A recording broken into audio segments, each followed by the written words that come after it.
法律面前並冇任何僥倖空間，而面對電話詐騙，市民更需要提高警惕。近日，澳門司法警察局接獲3宗假冒公檢法嘅詐騙案件，涉及金額巨大。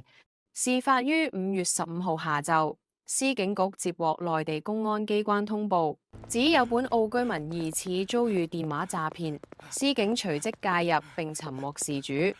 經調查，事主早前接獲自稱公安來電，指其名下電話發出大量詐騙短信，要求配合調查。事主當日原本已經準備轉賬100萬澳門元，幸得警方及時介入勸阻，成功阻止轉賬。然而，另外2宗案件嘅事主則未能幸免。2名事主分別於5月18號同埋19號接獲同類詐騙電話，並按照騙徒指示開啟手機同屏功能進行所謂嘅資金審查，更提供全部銀行資料同埋網銀密碼。結果2人嘅賬戶分別被轉走55萬澳門元及29,960澳門元。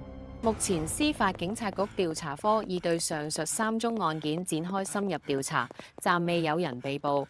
司法警察局呼籲特區政府執法部門絕不會透過電話要求市民進行資金審查或者索取銀行密碼。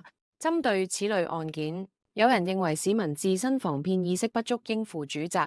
亦都有人認為警方應加強同電訊商合作，從源頭攔截詐騙電話。歡迎喺評論區留言話我知你嘅睇法。